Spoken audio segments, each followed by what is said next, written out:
नमो भगवते वासुदेवाय। श्रीमद्भागवत नवम स्कंध विंशोऽध्याय।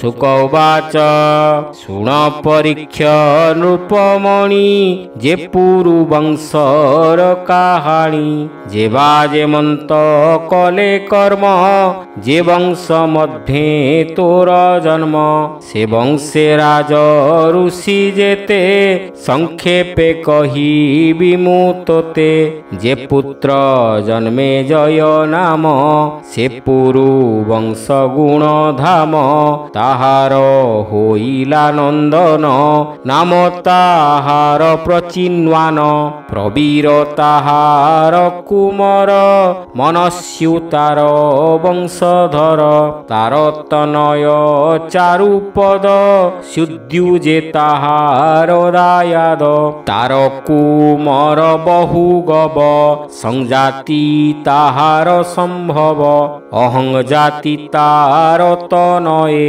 रौद्रास्य तार पुत्र होए घृताची अपसरा गर्भे रौद्रास्य पुत्रे बहु भावे एकुआर एक अनुपम शुण हो ताहांकर नाम रतेयु कुखेयु एबेनी तंडिलेयु कृतेयु घेनी जलेयु संततेयु दुई धर्मेयु सत्ययु बोलाई व्रतेयु बनेयु ए दश अप्सरा गर्भे पुरुवंश विष्णुर अंशे जात होई स्वधर्मे पालिले ए मही ऋतेयु सुतरंती नाव तहु सुमति आर ध्रुव अप्रतिरथ तिनि जान अप्रतिरथ सुत कण्व तार तनय मेधातिथि प्रस्कण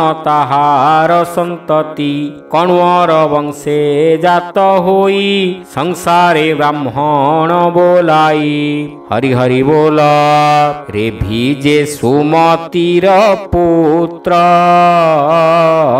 दुष्मंत तार बीर्जे जात सुंदरे नाही रूप सीमा शुण हो ताहार महिमा दुष्मंत राजा एक दिने मृगया अर्थे गला बने कण्वंक आश्रमे मिलिला अद्भुत कन्याए देखिला अंगभूषण झटकंती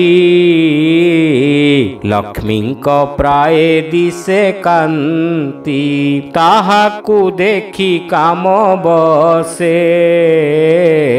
संभोग करिवार आसे तारूप देव मायामयी देखिण मन नर हई अळप बल घेनी संगे दुष्मंत मिले तार आगे आनंदे तार दर्शने बोलई परिग्रह मने हास्य बदने तार पासे मधुर वाक्य मन तोषे हे शुभे कमल नयनी कह तु काहार नंदिनी निर्जन बने किंपा अछु कह काहा कुबर इच्छु तो रूपे अछि केवा सम कह तोहर किस नाम निश्चय तू राजार नंदिनी जानिली तोर रूप चिन्हि मुझे पुरुर वंशे जात ଅଧର୍ମେ ନ ବଳେ ମୋ ଚିତ୍ତ ହେମନ୍ତ ରାଜା ମୁଖୁ ଶୁଣି ସେ କନ୍ୟା କହେ ପରିମାଣି ଶକୁନ୍ତଳା ଉବାଚ ଶୁଣ ରାଜନ ଚୂଡ଼ାମଣି ମୁଁ ବିଶ୍ୱାମିତ୍ରଙ୍କ ନନ୍ଦିନୀ ମେନକା ନାମେ ମୋ ଜନନୀ ଦଇବେ ମୋର କର୍ମ ଘେନି ମୋତେ ପଳାଇ ଗଲା ବନ ପକ୍ଷୀଏ ମୋହର ଜୀବନ ପାଳିଲ ମୋତେ ସ୍ନେହ ବହି ଏ ବନେ ଭକ୍ଷ ଭୋଜ୍ୟ ଦେଇ ମୁହିଁ ଯେ ଶକୁନ୍ତର ବାଳା ତେଣୁ ମୋ ନାମ ଶକୁନ୍ତଳା ମୋହର ଜନ୍ମ କର୍ମମାନ ସବୁ ଜାଣନ୍ତି ମୁନି କଣ୍ୱ ଜନ୍ମ ମୋ କୌଶିକ କୂଳେ ମୁଁ ଏହା ଜାଣେ ଯୋଗ ବଳେ ତୁ ଯେବେ ମୋହର ବିଶ୍ୱାସ ଆସ ମୋହର ପାଶେ ବସ ମୋହର ପୂଜା ଘେନ ତୁହି ନିବାର ଭୁଞ୍ଜ ଏଥେ ରହି ହେମନ୍ତେ ତାର ମଞ୍ଜୁବାଣୀ ଆନନ୍ଦ ମନେ ରାଜା ଶୁଣି ଦୁଷ୍ମନ୍ତ ଉବାଚ ବୋଲଇ କନ୍ୟା ମୁଖ ଚାହିଁ ଭୋଷସି ମୁଖୀ ଶୁଣ ତୁହି ତୁ ଜାତ କୌଶିକର ବଂଶେ ତୋହର ଇଚ୍ଛା ମନ ତୋଷେ ଯେବେ ବରିବୁ ତୁହି ମୋତେ ଏ ମୋର ସତ୍ୟ ବେଦ ମତେ ଏସନ ସତ୍ୟତାକୁ କରି ଗନ୍ଧର୍ବ ମତେ କନ୍ୟା ବରି ହରି ହରି ବୋଲ ସ୍ୱଭାବେ ପଣ୍ଡିତ ରାଜନ ଜାଣଇ ସକଳ ବିଧାନ ବିବାହ କରି ତାର ସଙ୍ଗେ ରାତ୍ରେ ବଞ୍ଚିଲା ରତିରଙ୍ଗେ ଅମୋଘ ବୀର୍ଯ୍ୟ ତା ସ୍ୱଭାବେ ରହିଲା ଶକୁନ୍ତଳା ଗର୍ଭେ ପ୍ରଭାତେ ରାଜା ଗଲା ପୁର କାଳେ ତା ଜନ୍ମିଲା କୁମର ସେ ବନେ କଣ୍ୱ ଋଷି ଥିଲେ ବିଧାନେ ଜାତ କର୍ମ କଲେ ତକ୍ଷଣେ ଉଠି ରାଜବଳା ସ୍ୱଭାବେ ତେଜ ଅନର୍ଗଳା ସିଂହକୁ ବାମ ଭୁଜେ ଧରି କ୍ରୀଡ଼ା କନ୍ଦୁକ ପ୍ରାୟ କରି ରଜ୍ଜୁ ନିବେଶି ତାର ଗଳେ କ୍ରୀଡ଼ା କନ୍ଦୁକ ପ୍ରାୟ ଖେଳେ ପୁତ୍ରର ଦେଖି ବାଳ ଲୀଳା ଅତ୍ୟନ୍ତ ତେଜ ଅନର୍ଗଳା ବିଷ୍ଣୁର ଅଂଶ ପ୍ରାୟ ମଣି ତକ୍ଷଣେ ଋଷିଙ୍କ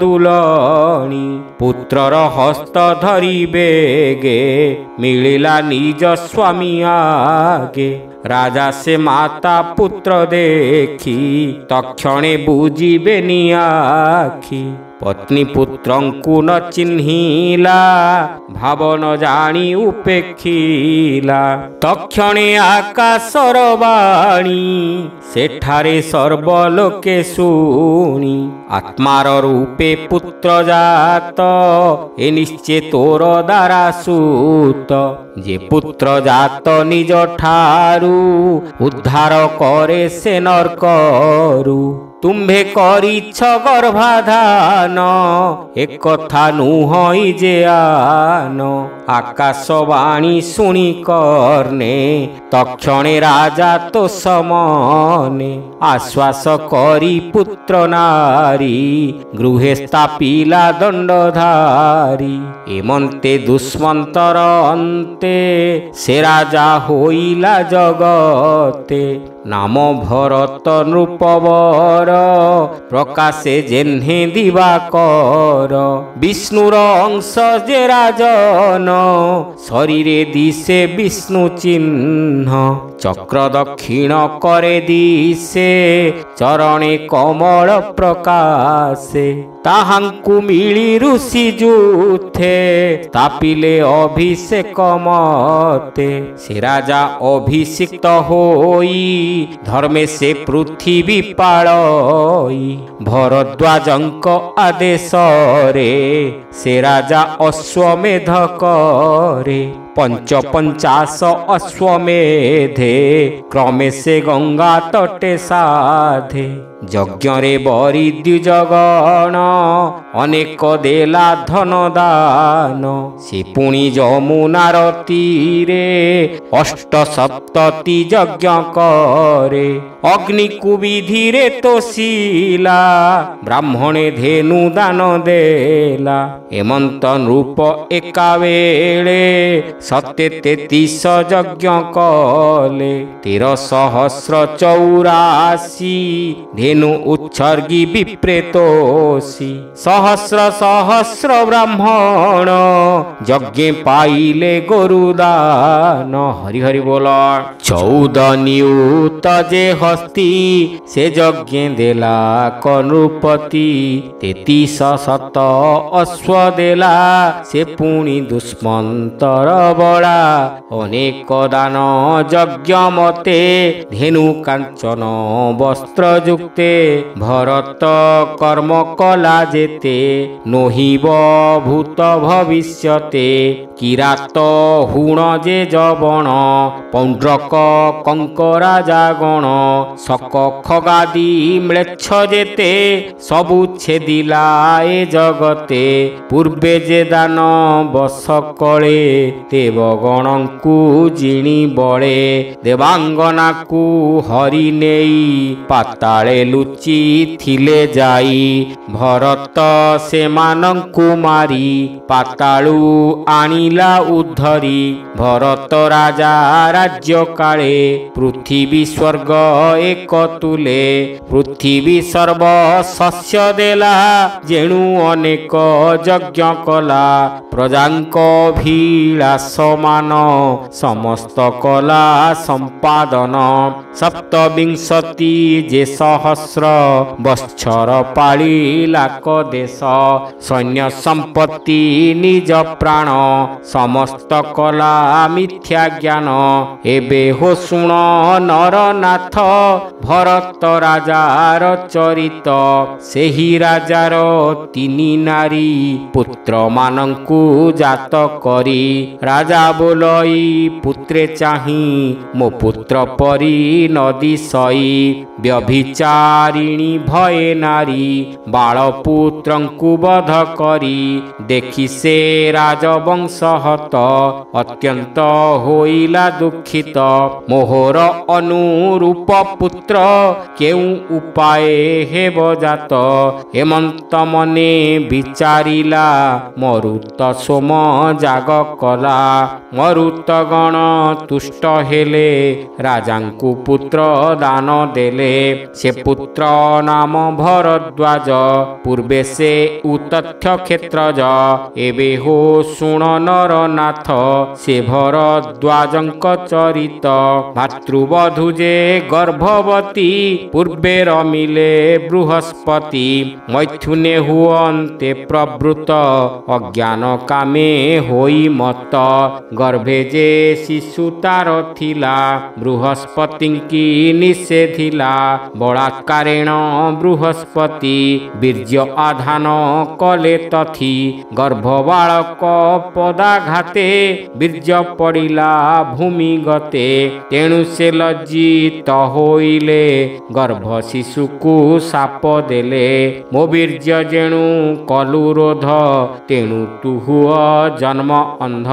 ତକ୍ଷଣେ ପୁତ୍ର ହେଲା ଜାତ ତା ଦେଖି ତା ମାତା ଚକିତ।